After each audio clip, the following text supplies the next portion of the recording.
Today's episode of Filmmaker U is brought to you by our sponsors OWC. Go to owcdigital.com for all your filmmaking and computer needs. And it's also brought to you by our other sponsors, AJA.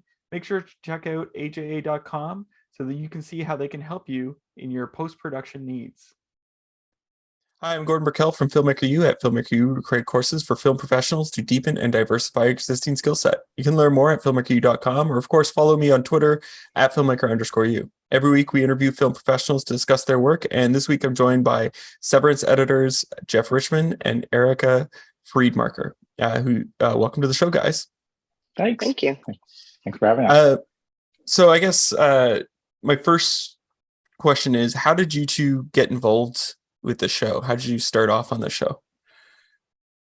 I had worked with Ben previously on Escape at Dannemora, so he told me about this somewhere in the space between when this started and Escape at Dannemora ended, and just read the scripts early on and kind of rolled right into it. How about yourself, Erica? Yeah, I had been. I didn't know Ben previously. I've known Jeff a very long time, but I had previously worked with Endeavor, who's the production company who's on the show, and they suggested that I read the script, which I loved, and then I interviewed with Ben. And actually, he had like a broken nose on the day that we interviewed, and I was like, "Oh God, this isn't going to go really well." But it turned out to be totally fine, and he's amazing. So that's how I came to the project. You both have mentioned, going through the scripts. What is it that you looked for in the script? Did you make particular notes or anything stick out for you when you were reading the scripts? I mean, certainly the originality of this whole world stood out. Things that just to look out for, I think like that, like a new interesting story that would be fun to cut. Because it's like, there was a lot going on in it was like scripts or outlines, just like there was a lot of different layers to the story, which seemed very interesting to me. Like not just in the character threads, and certainly the tone of the script was all, covered so much ground, but also like the different types of scenes that all seemed like they would be really fun to edit. Like there was like action scenes, horror scenes, comedy. And, as an editor, it's like, you're lucky if you can try to get a film that's like really good at one of those things, but this had all that stuff happening in one show. So just like, there were a lot of scenes before they even started shooting where I was like looking forward to those scenes just because it was like stuff I hadn't done before, Can you give us an example of one of the scenes that you were excited about? Oh, sure. Yeah. I mean, in episode 7, like the retirement scene,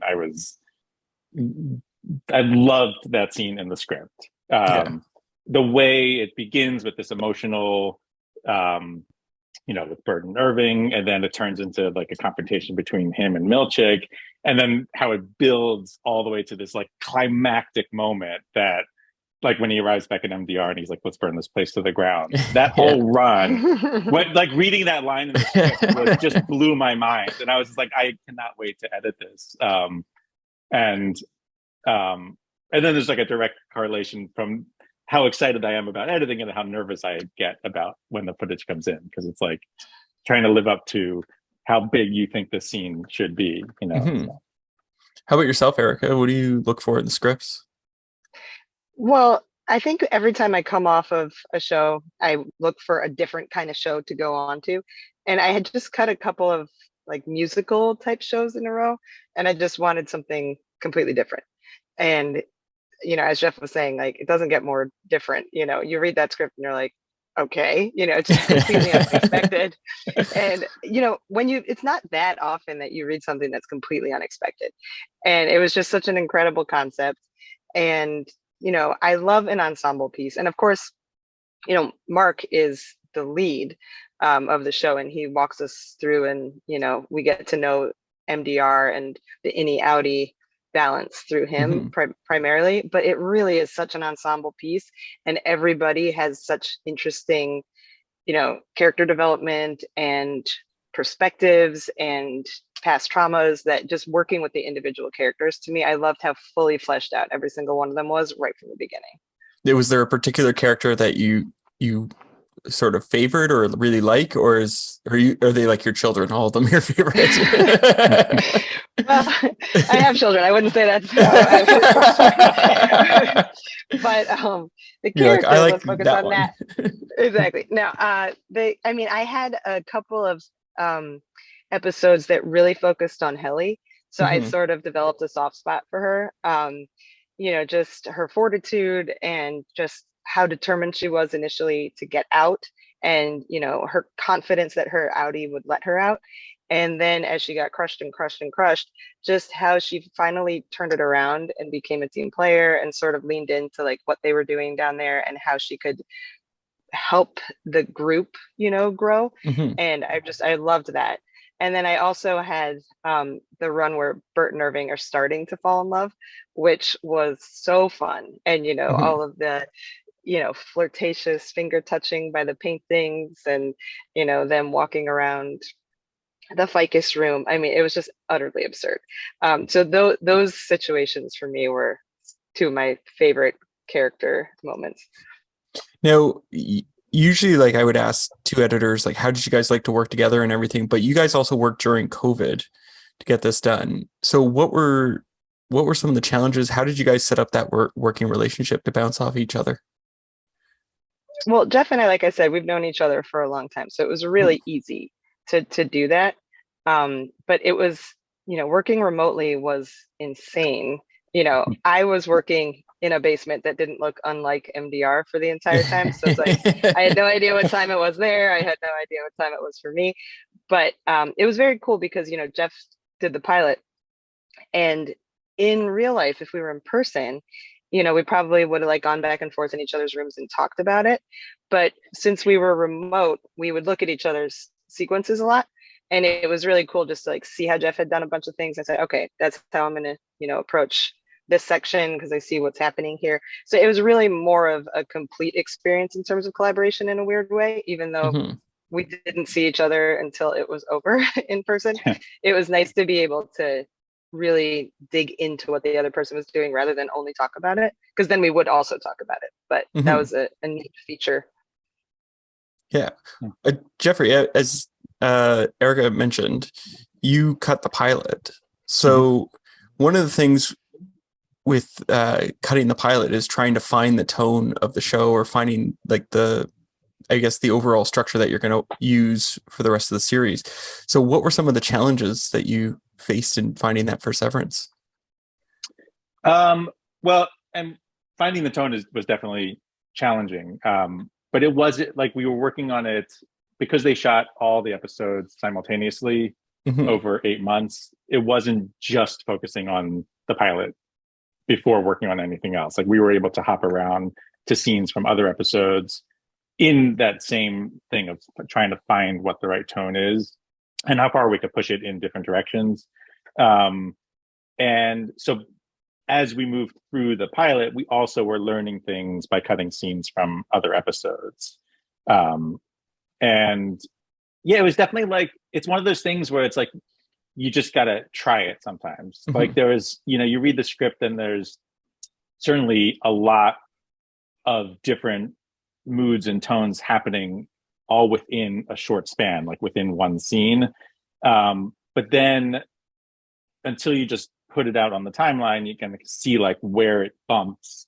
That's, so there's a lot of trial and error on that front. And there are definitely like things where I was hesitant to put like a comical reaction shot or something in moments of serious drama. And then like once you put it out there and you start to see what the show allows, like that once you're in this space and it sort of sets up the language of, you can have a scene that's like absurd, but also very emotional and even just very tense even. But a lot of that's hard to really predict. Like, so that fell a lot on the actors, where they gave us a lot of choices so that we could kind of calibrate it as needed. And then, but that definitely surprised me. Like, where it's like, the ability to mix things so close to each other that you can have this just like one very specific feeling for a scene, and then not transition into one thing, but actually like interrupt it with something completely different and like comical, whatever, and then go back to the serious. And there was, just like seeing it scene after scene allow for that, loosened up the ability to do it in other episodes as well. So when they give you like different takes in terms of tone, did they ad lib at all, or was it all just straight up just different takes, the same lines? I mean, there was some ad libbing, but I'm talking about more like different reads of the same line, and sometimes not even a read of a line. It's just like looks, where things where it's like, oh, that's kind of like a more like a bigger reaction. And this feels like a very intimate, small like moment. And then like you being able to mix those things together. I mean, like actually like one thing comes to mind is actually there's tons of examples, but like in episode 7, like there's actually a scene, there's the music dance experience scene, which starts out like just absurd, like in a very typical Lumen way of like a 5-minute music dance experience. and then obviously where it goes is like really crazy. But then it builds into this very, very tense like blow up between Dylan and Milchick.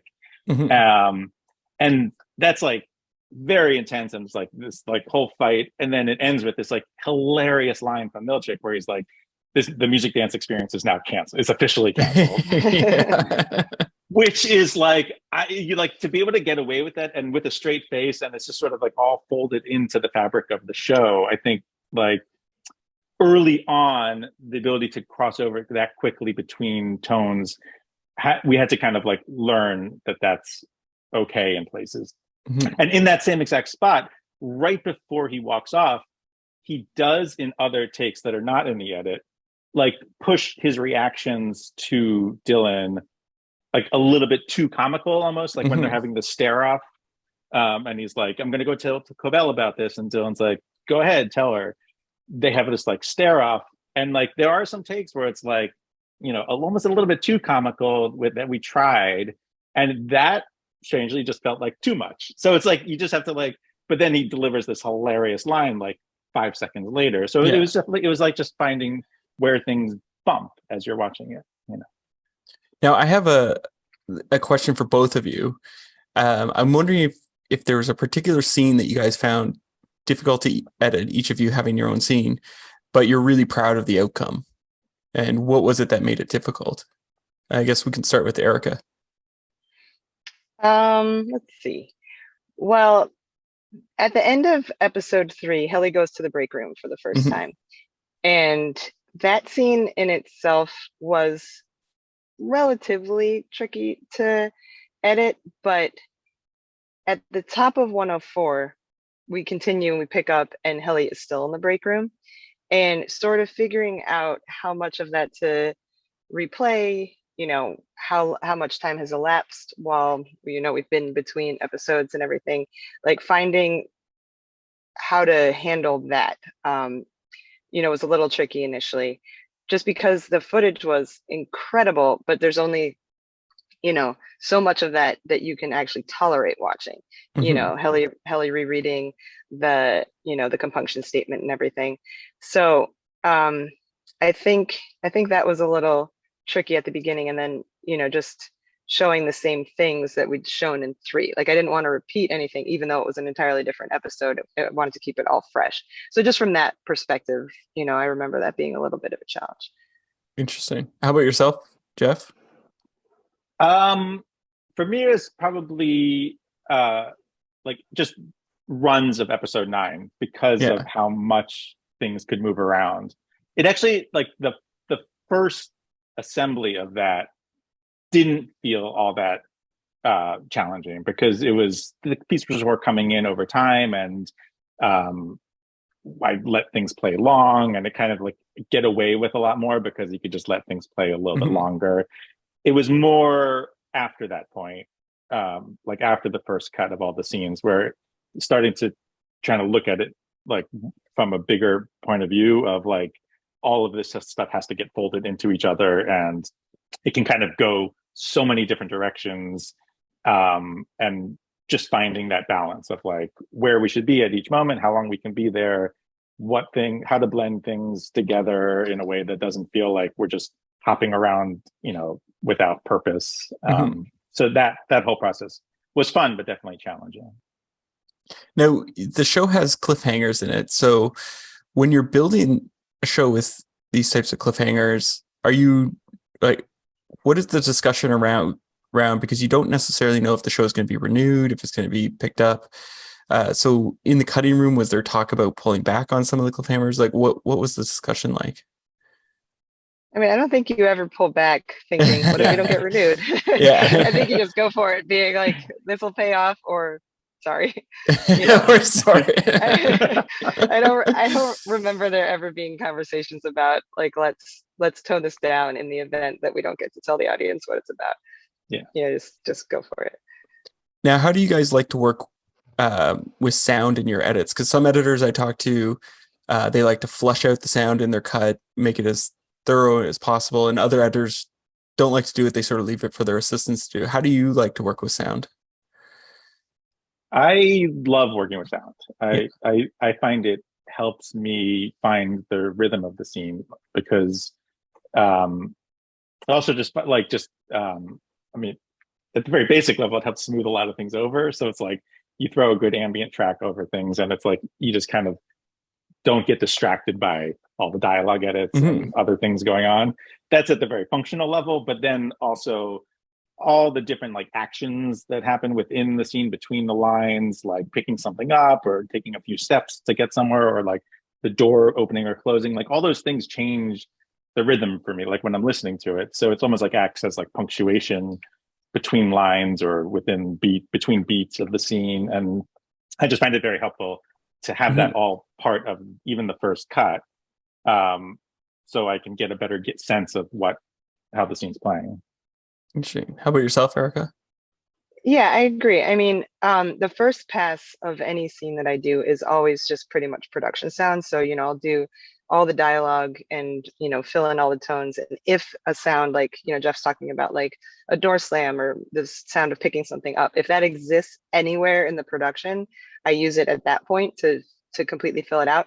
But then I do like to kick the scene then to my assistant, who, I've worked with a long time. So we have this sort of kind of back and forth rapport where I say, I'll locate her things and say like, I need this sound here, I need this sound here, but I don't want to audition like 20, door chimes. So he'll pull it.